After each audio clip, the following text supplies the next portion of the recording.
March 2021 in Springfield. Legislators are getting back to work with new leadership, plus new requests from the governor. In the coming year, I ask that you support an additional $73 million for the unemployment system. The work begins as the pandemic continues, with no clear date when Illinois schools and businesses can fully reopen. From Illinois Public Media, this is the 21st at the Capitol.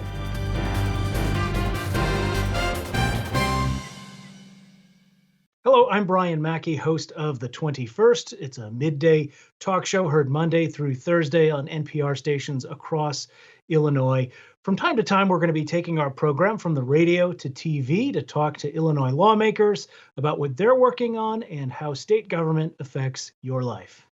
This week, lawmakers are still not back in the Capitol, though they are holding virtual hearings. After a year of pandemic disruptions, many are hoping they still have time for something like a normal legislative session. The most important job of the General Assembly in any session is deciding how to spend the money state government collects. Governor J.B. Pritzker offered his ideas for that last month. Government cannot be bloated, but it must have the resources to provide for the needs of our state's residents. For the budget year that begins July 1st, Pritzker is calling for nearly $42 billion in spending from the state's main checking account. State money for education would remain essentially flat at nearly $9 billion. Pritzker wants an almost 8% increase for the troubled Department of Children and Family Services. And he would have Illinois make its full required pension payment of more than $9.3 billion, accounting for almost a quarter of the state's discretionary spending. Missing from the proposal were income tax increases and deep cuts to education and social services that Pritzker and other Democrats said might be necessary if voters rejected a graduated income tax, which they did last November. Even so, there is still a multi-billion-dollar shortfall, which Pritzker proposes to make up through freezing much of state spending, moving money around various accounts, and eliminating more than $900 million in tax incentives, which he calls closing loopholes.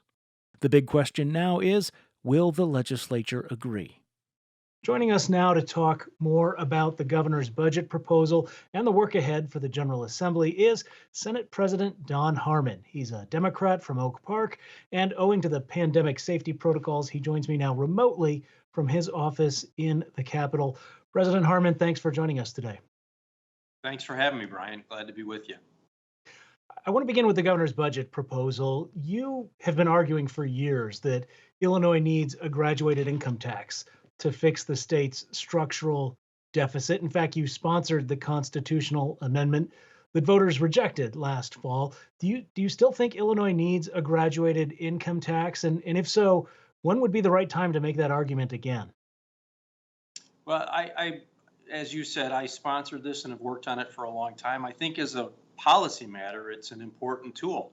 But the message I took from the voters' rejection of this proposal was they would like us to go back to the drawing board and make hard decisions about how we spend the money they send to Springfield. So I expect we're going to be going through that exercise, looking at difficult decisions, but I do not anticipate any sort of a general tax increase, nor do I anticipate we'll move quickly to put a fair tax back on the ballot. Do you think the governor made a mistake by not proposing deeper budget cuts or an income tax increase? I mean, those were things that voters were warned could happen if they rejected the graduated income tax. You know, I think the three alternatives were fairly clearly spelled out. It was the fair tax, a significant tax increase on everyone, or deep cuts in essential services. I don't know how you force voters to consider things in relative priority, but the message I took was they want us to go back and look at the sorts of cuts to services. It's incumbent upon us to try to protect those core government services that people depend upon, even if they don't appreciate their value.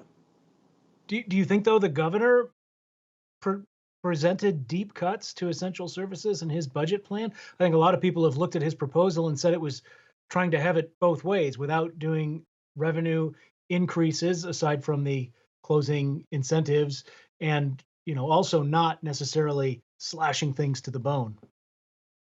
Well, first of all, it's important to remember we are doing better than we expected, at least than we would have expected a year ago. We also did utilize short-term borrowing to fix this year's budget, and I think that carries over into the governor's proposal.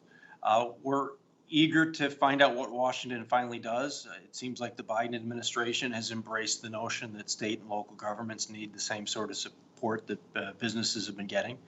But that's not a cure-all for our structural problems. It might help us get through this budget year, and that's an important thing to do in the face of a global pandemic and the economic upset that that has caused. But I think we still need to tackle the genuine structural issues, and that's going to require harder conversations and more than one budget. Governor Pritzker is calling for essentially flat funding across a lot of state government, including education.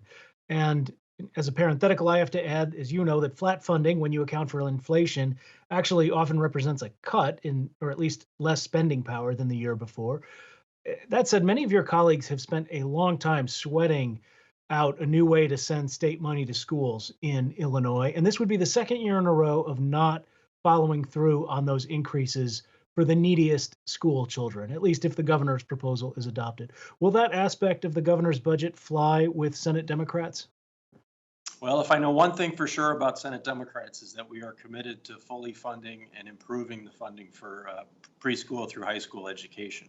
And I don't expect this year is going to be any different. I think many of us were disappointed, albeit understanding in the uncertainty of a pandemic budget, why flat funding was a victory. But 2 years in a row is an awfully big pill to swallow, and I think you'll see Senate Democrats push to live up to our commitment for those annual incremental increases in the education or the evidence-based education funding model. You also mentioned federal COVID relief. If the U.S. Senate approves what the House did, that would be $7.5 billion to state government. We've heard already from Republicans who say the money should be used to offer support to businesses in the forms of grants and property tax assistance, and not to fund the normal operations of state government. What do you think of that? What do you think the federal money, if approved, should be used for? Well, I think first and foremost, it should go towards pandemic-related expenses, in particular the short-term borrowing that we undertook to get through this current fiscal year. I think it would be wise to pay that off as quickly as possible. I think paying off other unpaid bills to pump money into the economy is a wise use of that money. But I think anything we can do to stimulate the economy and put people back in their jobs is money well spent. I want to change gears now and talk about energy. It was expected to be a big issue last session. Obviously, the pandemic had other ideas about that. It's expected to be a big issue this session.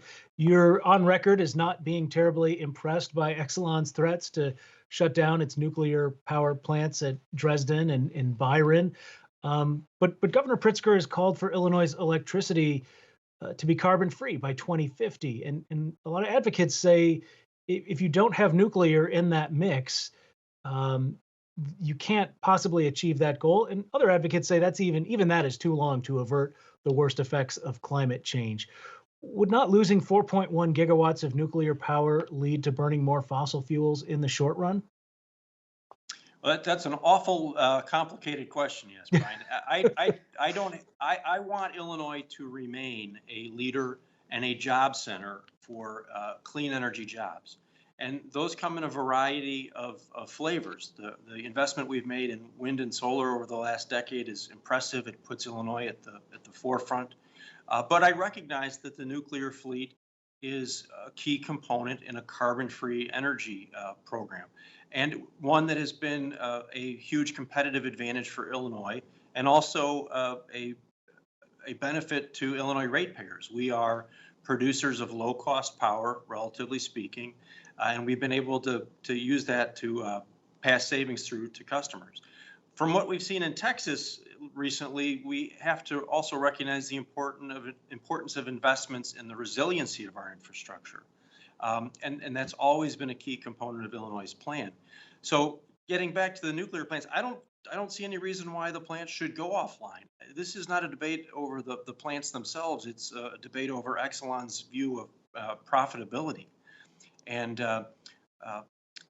if Exelon can't run the plants profitably, maybe someone else can. They've begun the process of spinning those off into a new company.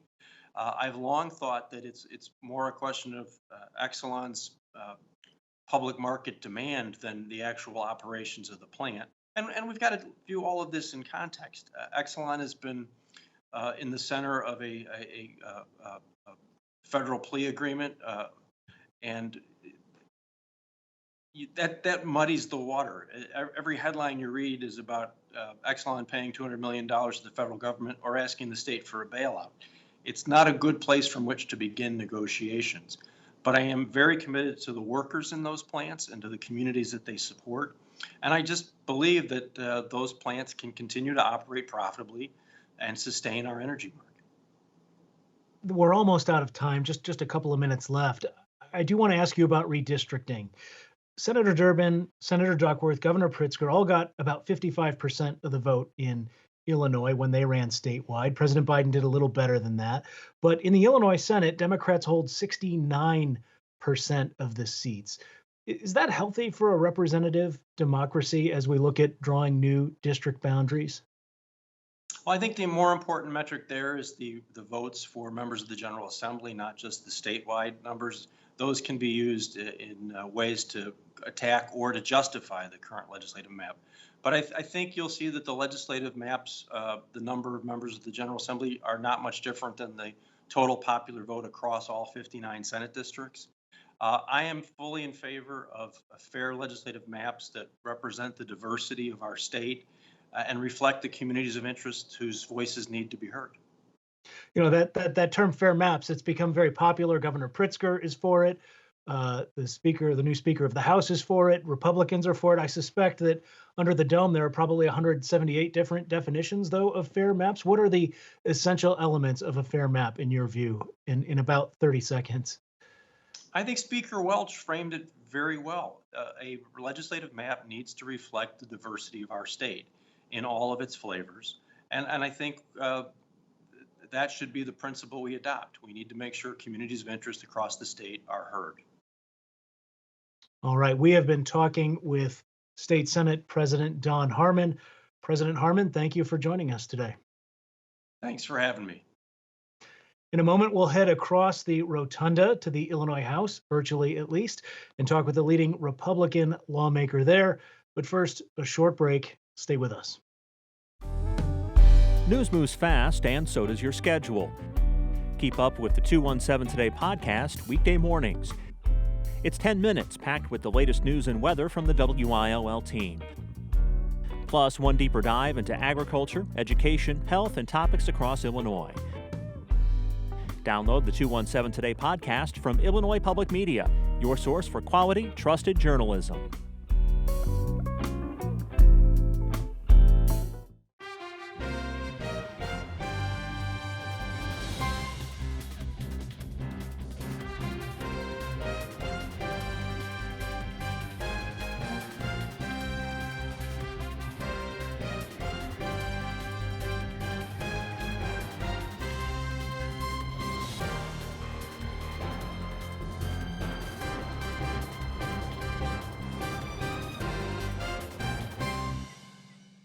Welcome back to the 21st at the Capitol.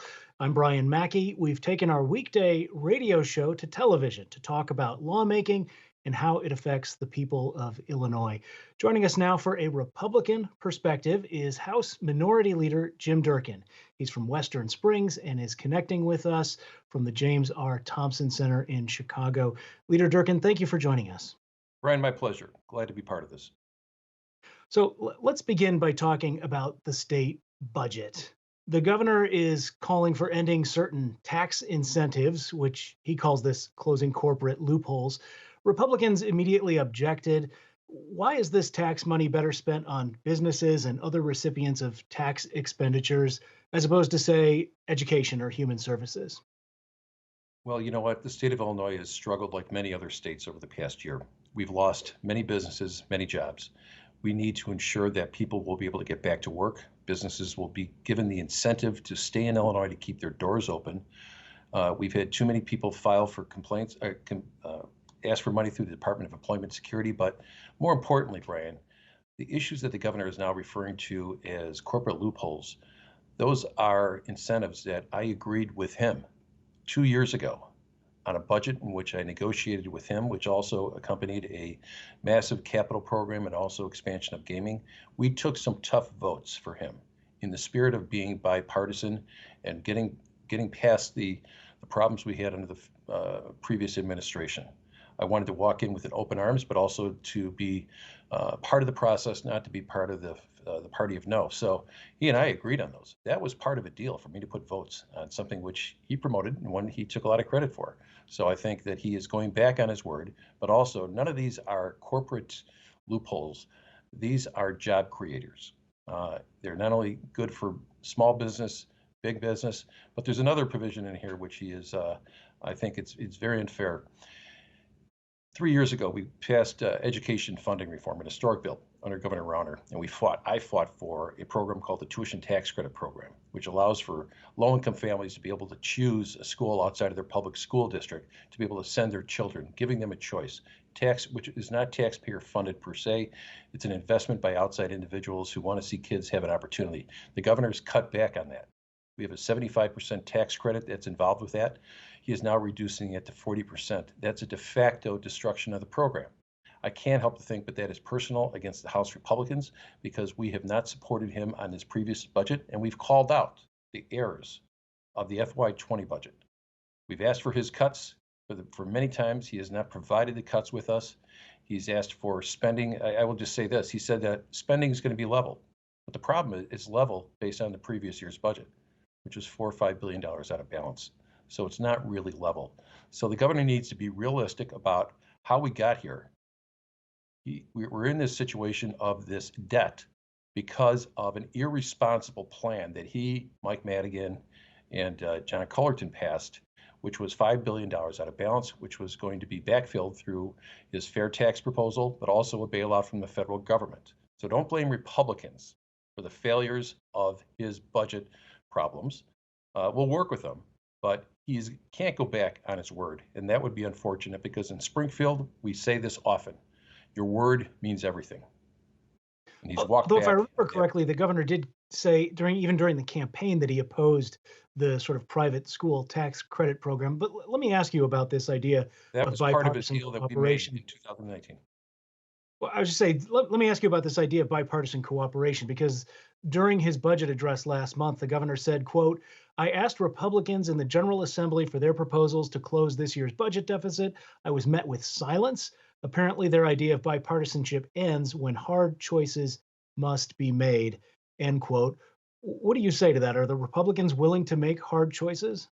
We have been making hard choices, and that's why we are telling the governor to live within your means, accept responsibility off the budget that you passed last year against our objections and our warnings that it was out of balance. But we've also asked the governor, since he ran for governor, he is the person who is responsible under the Constitution to present a budget to provide us with the cuts in which he had stated 2 years ago he was going to ask of his agencies. That is a starting point. And I will work with him when he provides me with those cuts. But the fact is, Governor, you need to start by saying that we're going to live within our means. We're going to live within the revenue estimate that we are delivered on a yearly basis. Are there specific cuts that you are proposing in state government? I mean, as I look at the Department of Corrections, for example, in their most recent quarterly report, it's running at 67% of capacity from a decade ago when it was over capacity. The minimum security prison in Vandalia is at 47%. It's less than half occupied. I mean, should we close Vandalia Correctional Center or other prisons in Illinois? You know what? I think that is something we have to look at a long-term basis based on different things that we've passed in Illinois on criminal justice. But the governor needs to reopen and look at some of these labor contracts, the ones that are costing the state significant amounts of money, and mainly with AFSCME. But I'm going to tell the governor, again, I want to see your cuts that Dan Hines, your deputy governor, promised in 2019. that he asked the state agencies to provide a 6.5% cuts across the board. I've asked him, if not 4, maybe 10 times, to provide that document to me, and I have not heard from him. That's his responsibility as governor, and if he provides that to me, he will have a partner to work on this budget. But he is right now, he's in a bad place because the budget's unbalanced. He lost the fair tax. He hasn't gotten his bailout yet. And he made some bad decisions, but he's not willing to step up and take responsibility for this budget crisis. The state is directing something like 1 out of every $5, almost 1 out of every $4 towards the pension systems. Now, we get all kinds of questions about this. Wilbur in Rantoul sent us a text message saying it seems our biggest tax burden is pensions, times to phase them out and let state employees participate in 401ks like the rest of us. I mean, versions of pension ideas still come up from editorial boards and interest groups. And as you know, the Illinois Supreme Court has unanimously rejected previous attempts at changes. What can be done? What should be done on that issue? Well, you're absolutely correct. Pensions is taking up approximately, well, I look at it as 25% of our state budget. And that's current employees, but also people who are retirees. That's maybe 2% of the population. And we're putting 25% of the budget to support those systems. We have to do something. I've talked to the governor about this. Look, I think that revisiting the issue of the constitutional amendment on the impairment clause has to be on the table. But in the meantime, we need to revisit and reconsider President Cullerton's consideration model that he proposed a few years back, which he passed out of the Senate, which I had the votes in the House Republican side, but Mike Madigan decided he didn't want to take up the vote. But we have to do something. And I would just say that doing nothing it's beyond negligence. It's almost criminal of what we're doing, because we are losing so many places in state government that should be supported with this money, as opposed to this growing monster of our public pensions. And that $9 billion is just going to increase over time. So I would say that let's have a discussion, the 4 leaders and the governor, about the constitutional amendment. Maybe this one will pass. Maybe the governor will realize, let's get behind something that will pass as opposed to will fail, because that will tell you what, if the constitutional question about opening up our pension system was put to voters, that would be approved. And I think the governor, would be good for him to get behind one that actually is going to pass. So, but I also think let's revisit the John Cullerton model. Let's get something before the court. Let them take another view at legislation that will modify our pensions, that will keep a defined benefit system, but ones that will save. That'll save our 5 pension systems for those current employees and also those annuitants who are currently beneficiaries under the systems. I should also mention to viewers that, as I always do when pensions come up, I am a member of the state university retirement system by virtue of my employer, which is part of the U of I system. The last thing I want to ask you about is the issue of redistricting. And we only have about a minute left in our conversation, but the word fair maps is thrown around a lot. The governor wants fair maps. The new House Speaker has said he wants fair maps. I think there are probably as many definitions of fair maps as there are legislators in Springfield. There are presently 45 Republicans in the House. That's 38% of the seats. That's pretty much in line with the share of the vote that Governor Rauner won 2 years ago, that Mark Curran won against Senator Durbin. What about that is not fair and proportional in terms of representation? Well, I think it's really not so much that. It's about the will of the people. The will of the people twice have been stymied by Democrats in Cook County to open up the process and take the map making and the map writing out of the hands of the legislative leaders, who draw the map specifically for one reason: to maintain control for that decade, to make sure that the map will be able to withstand any type of possible political change or some action in the courthouse. This should be done independently. Every Democrat has said in their election time that they support fair maps. You know, everybody's for maps, but the fact is, when are we going to do something about it? We have time right now, between now and the end of June, to do something in a fair, bipartisan manner, and that means taking it out of our hands. We can put together an independent commission to make a recommendation to the House of Representatives. This has been done. There's plenty of people out there who have the knowledge and the ability to construct maps that are representative of the districts. We've lost a lot of population over the past few years. We can't rely upon what our census numbers were 10 years ago, and there's a question of whether or not we'll even have census numbers to work from. right now. But I will say this, if we have an independent process, I think that's going to help any challenge that'll be done through the federal courts or the state courts. And we're going to have to leave it there. We have been talking with Illinois House Minority Leader Jim Durkin. Leader Durkin, thank you for joining us today. Thank you, Brian. Appreciate it. Anytime. And a reminder to viewers to join us on the radio Monday through Thursday at 11 a.m. for the 21st, where we talk about the people and places of Illinois. It airs on WILL AM 580 and 5 other NPR stations across the state. You can also listen to the show and past segments at 21stshow.org. For all of us at Illinois Public Media, I'm Brian Mackey. Thanks for joining us.